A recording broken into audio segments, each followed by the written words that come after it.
नमस्कार, मी विलास आव्हाड. आपण पाहताय A9 एक्सप्रेस. मित्रांनो, देशामध्ये CAA, NRC हे कायदे होऊन जवळजवळ 4 वर्ष झालेत. हे कायदे दोन्ही सभागृहामध्ये मंजूर झालेत, त्याच्यावर राष्ट्रपतींची सही झाली. फक्त या कायद्यांची अंमलबजावणी होणे बाकी आहे. आता CAAचा नोटिफिकेशन झाले, NRC अजून बाकी आहे. आणि आपल्याकडं मोठ्या प्रमाणामध्ये जे शरणार्थी, मग पाकिस्तान असेल, बांगलादेश असेल आणि अफगाणिस्तान असेल, या 3 देशातून जे आपल्याकडं मुसलमान सोडून अल्पसंख्याक, म्हणजे ह्या 3 देशांमध्ये पाकिस्तान, बांगलादेश आणि अफगाणिस्तान, या 3 मुस्लिम बहुल देशांमध्ये जे काही अल्पसंख्याक लोक आहे, मग हिंदू असेल, शीख असतील, पारसी असतील, ख्रिश्चन असतील, बौद्ध असतील, जैन असतील, हे पीडित लोक आणि 2014च्या अगोदर आपल्याकडं शरणार्थी म्हणून ते राहतात आहे. त्यांना नागरिकता किंवा नागरिक संशोधन करून त्यांना या देशाचं नागरिक बनण्यासाठी जो काही कायदा संविधानामध्ये किंवा संशोधन करून केंद्र सरकारने, मोदी सरकारने CAA जो नागरिक संशोधन कायदा आणला, तो अतिशय महत्त्वाचा आहे. कारण या फाळणीच्या काळात म्हणा किंवा तिकडं काही गोष्टी अडकून राहिल्यामुळं हे लोक तिकडं राहिले. मोठ्या प्रमाणामध्ये यांच्या जातीवर किंवा धर्मावर गदा आली. मोठ्या प्रमाणामध्ये इथं या लोकांचं धर्मांतर झालं.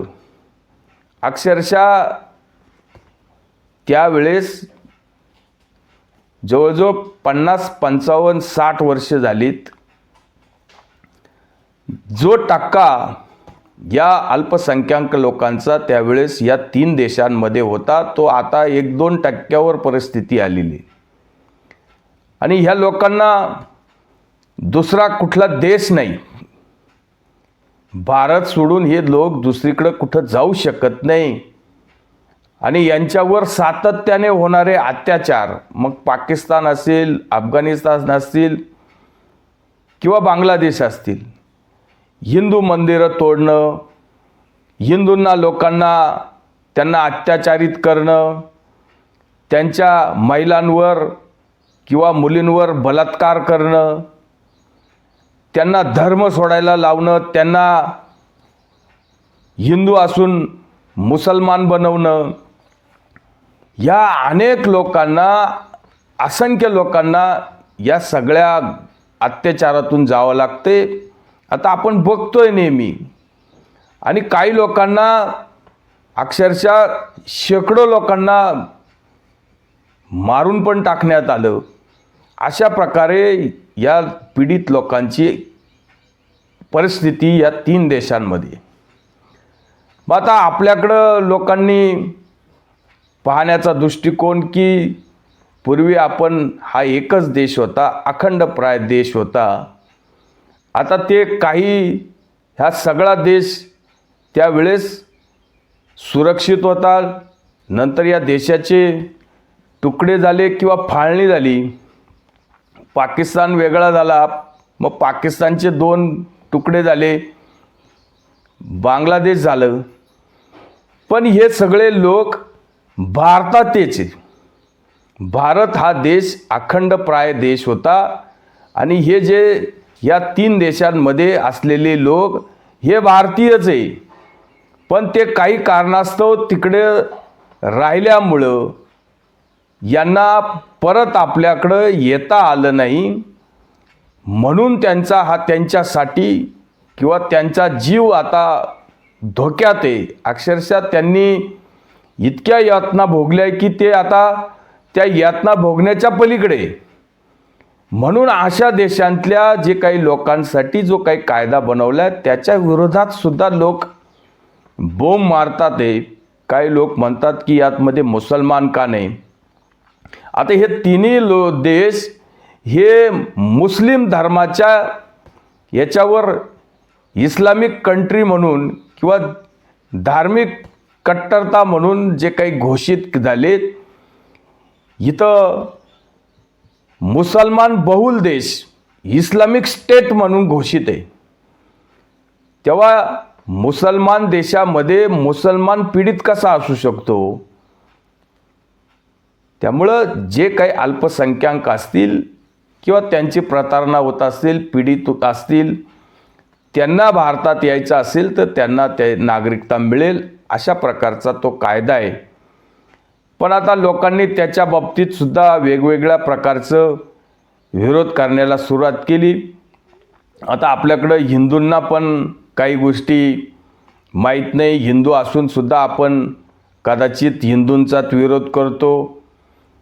नरेंद्र मोदींनी, अमित शहांनी अशा प्रकारचा कायदा आणलाय, चांगला कायदा आणलाय, तरी पण हिंदू जातीतील किंवा हिंदू धर्मातील लोकांना सुद्धा या सगळ्या गोष्टीची आठवण कोणीतरी करून देत असतं. आणि वेळोवेळी हे राजकारणी आपल्यामध्ये सुद्धा किंवा हिंदू धर्मातील लोकांमध्ये सुद्धा फूट पाडण्याचा प्रयत्न करत असतात.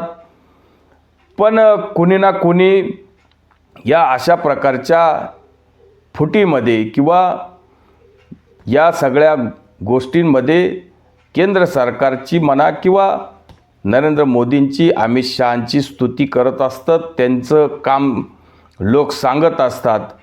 त्याच्यावरच आपण या सगळ्या गोष्टीचं प्रबोधन होत असतं. कधीकधी लोक भाषणातून सांगत असतात की हा कायदा किती महत्त्वाचा आहे, NRC किती महत्त्वाची आहे, CA कायदा किती महत्त्वाचा आहे.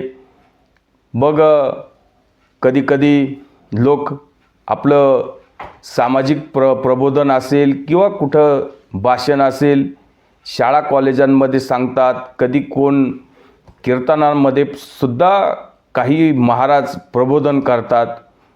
त्याच पद्धतीने एका कीर्तनामध्ये महाराजांनी अगदी CA झालं किंवा NRC झालं, नरेंद्र मोदींचं कार्य आणि अमित शहांच्या बाबतीत ह्या सगळ्या गोष्टी इतक्या स्पष्ट सांगितल्या आहे. मी तुम्हाला प्रामाणिकपणाने विचारतो, जर पाकिस्तानमध्ये 23% हिंदू संपले, एक त्यांना मारून टाकलं, काही पळून आले, काही धर्मांतरित केले, ही वस्तुस्थिती खरी आहे. आणि जे जिवंत आहे ते नरक यातना भोगतायत. आणि इथं हे जे आहे आता 727 कोटी झाले, ते बाहेरच्यांना आमंत्रित करतच राहतात. येऊ द्या, बांगलामधून येऊ द्या, रोहिंगे येऊ द्या, पाकिस्तानमधून येऊ द्या, आम्ही त्यांना नागरिक करून घेऊ. अशी जर समस्या भारताची आणखीन 50 वर्ष राहिली तर जे इराणचं झालं ते आपलं झाल्याशिवाय, इराण नावाचं राष्ट्र ते आता इराण आहे, पूर्वी ते पारस नावाचं राष्ट्र होतं. पारस, तिथे पारशी लोक राहत होते, 100% पारशी होते. फक्त तिथं 5% मुसलमान घुसले आतमध्ये, त्यांनी आपले वाढवले, मग 10% झाले, तरी पारशी 90% होते. आणखीन 50 वर्षात हे 20% झाले. नंतर पारशी 80% राहिले, नंतर हे 30% झाले, पारशी 70% राहिले, नंतर हे 40% राहिले. असं करता जेव्हा 50% आणि मुसलमान झाले तेव्हा त्याने दबाव आणला, आता हे इस्लाम राष्ट्र घोषित करा. बघा, ते कमी असतात तोपर्यंत अल्पसंख्याक, आणि वाढले की लगेच इस्लाम राष्ट्र घोषित करा. ही भारताची परिस्थिती. आता ते राहिलेले 50% जे पारशी होते ना, 10% त्यांनी मारले, 10% धर्मांतरित केले आणि बाकीचे पळून लावले. शिल्लक राहिलेले पारशी बोटीने वगैरे गुजरातला, मुंबईला पळून आले, तेवढेच फक्त शिल्लक राहिले. आता इराणमध्ये म्हणजे पारसमध्ये तेव्हा या सगळ्या गोष्टी हिंदू धर्मातील लोकांना सुद्धा समजल्या पाहिजे. हे अतिशय महत्त्वाचं आहे. कदाचित आपला फायदा किती होईल, तोटा किती होईल. आपल्याला पेट्रोल कदाचित 100 रुपये घ्यावा लागेल की 200 घ्यावा लागेल, की आपल्याला याला भाव मिळाला की त्याला भाव मिळाला, कमी मिळेल की अधिक मिळेल, याच्यापेक्षा देश महत्त्वाचा आहे, राष्ट्र महत्त्वाचं आहे. आणि ते राष्ट्र सुरक्षित हातामध्ये आहे हे महत्त्वाचे. या गोष्टीकडं लोकांनी प्राधान्यक्रमाने पाहिलं पाहिजे आणि देशासाठी आणि राष्ट्रासाठी महत्त्वाच्या ठिकाणी असलेल्या व्यक्तींसाठी ज्या ज्या गोष्टी कराव्या लागतील त्या त्या गोष्टी लोकांनी केल्या पाहिजे. कारण हा देश जर सुरक्षित असला किंवा हा देशच आपला उद्या दुर्दैवाने राहिला नाही तर आपण या सगळ्या गोष्टीचा विचारच करू शकत नाही. त्याच्यामुळं देश सर्वप्रथम, राष्ट्र सर्वप्रथम. या देशासाठी जो कोणी राष्ट्रभक्ती, देशभक्ती किंवा देशासाठी जगणाऱ्या लोक जे कोणी आहे त्यांच्यासाठी जे काही समर्थन असेल त्या समर्थनाची तयारी लोकांनी ठेवली पाहिजे. कारण जर तुमचा देश सुरक्षित राहिला तरच तुम्ही सुरक्षित असू शकतात, अन्यथा नाही. त्यामुळं ज्या गोष्टी लोकांना समजण्यासाठी किंवा समजावण्यासाठी जे कोणी कीर्तनकार असतील, समाज प्रबोधनकार असतील, हे लोक आपल्या आपल्या वाणीतून योग्य प्रकारे लोकांना समजून सांगत असतात. त्याच्यामुळं जे लोक देशाचा विचार करतात आणि देश सुरक्षित आहे याचा विचार करतात, देशाला सुरक्षित करण्यासाठी विचार करतात, त्यांचाच विचार आपण केला पाहिजे.